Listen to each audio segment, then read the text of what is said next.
Welcome to AG's Ace. Today we talk about Akhilesh Yadav, the Samajwadi Party, and what are their chances in the UP State Assembly elections of 2022.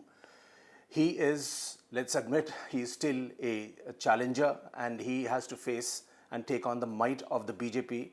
He's trying his best, but there is a lot at stake in this election and we have to see what he can do, and he has to do much more than just cobble the OBC coalition together.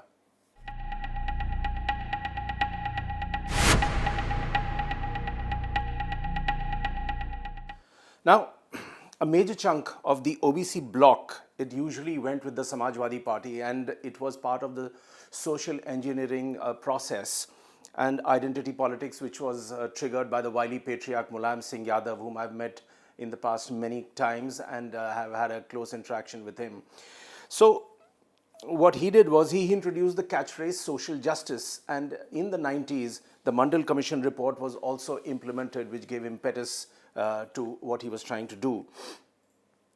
Now, numbers always tell a story, and I'm a great believer in numbers, so I'll keep taking you through a few important numbers and hope you understand the import of what they signify. Now, accounting for over half the state's population, 54.5%, the OBCs today define the destiny of the state. So, out of the total population, 54.5% are OBCs. All state party chiefs are OBCs. The state presidents of the leading four parties are from the OBCs. What does it say? It says that the importance of the OBC is paramount in the biggest state of Uttar Pradesh.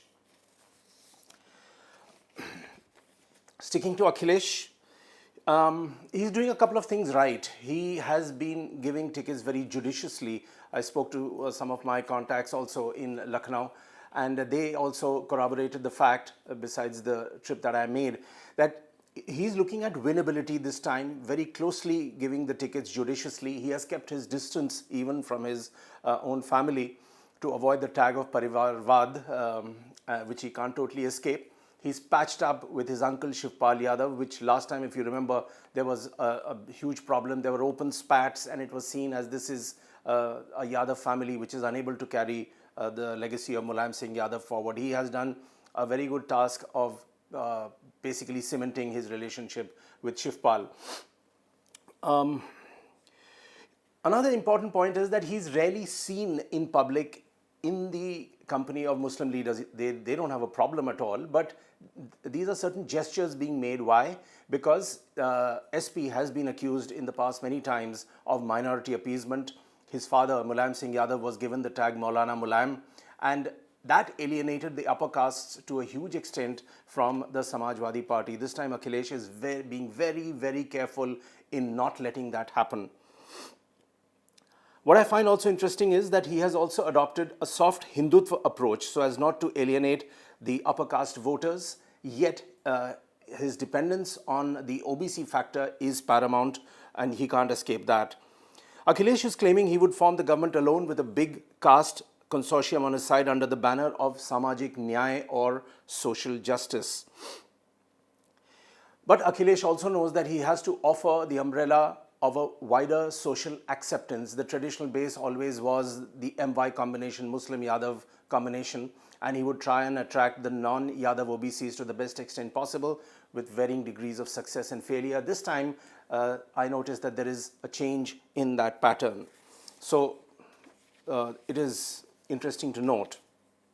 Now, it would be important to quickly look at a few figures of the OBC, because whenever we are talking about Akhilesh Yadav or even the BJP, their obsession to crack the OBC vote is very, very important and paramount.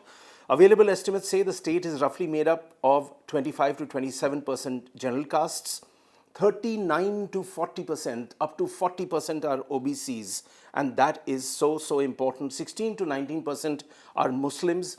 That again would be a plus point for the Samajwadi Party, and it depends on how much they can wean away the OBC vote from the Dalit section of Mayawati, who has to a great extent played a very low profile campaign, but that is chat is for some other day.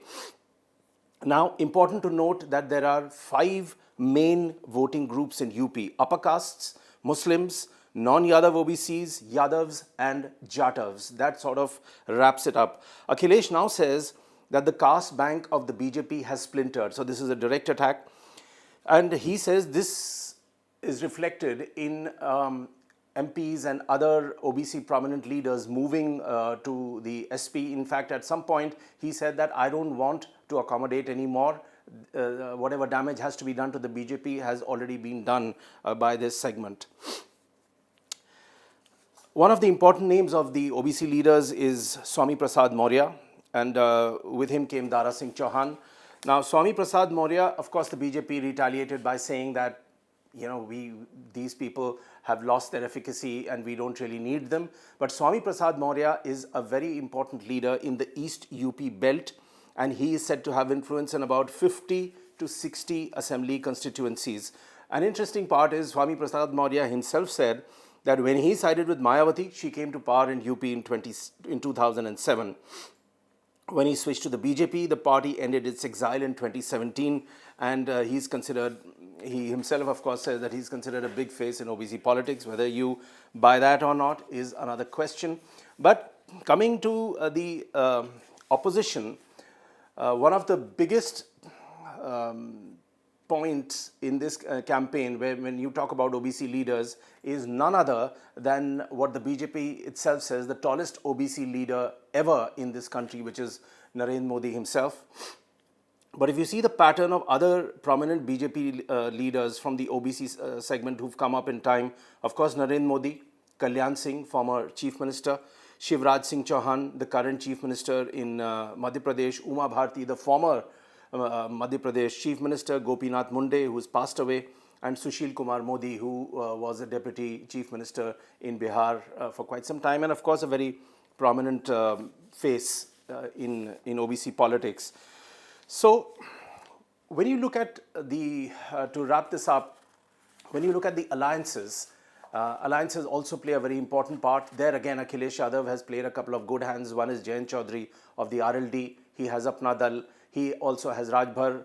He has tried to portray that this time it is not just about the Yadavs, it is about the larger OBC rainbow coalition. It is an offering to the people that here is a young man who is reasonably experienced, who has had a term as Chief Minister, and who has tried to iron out as many deficiencies as possible. What are the chances will the people give him in this election? To a large extent, according to me, it depends on the mood of the upper castes. There is still that tag of Gunda Raj against the SP. They have to work on that. It also depends on the larger segment that he can break from Mayawati. Of course, the poll estimates are giving Mayawati anything between 15 to 20 seats, but even if she goes above a dozen or reaches a dozen would be quite something. So it is a direct fight between Akhilesh and BJP, and all eyes are on Akhilesh Yadav, the challenger. Thanks for watching.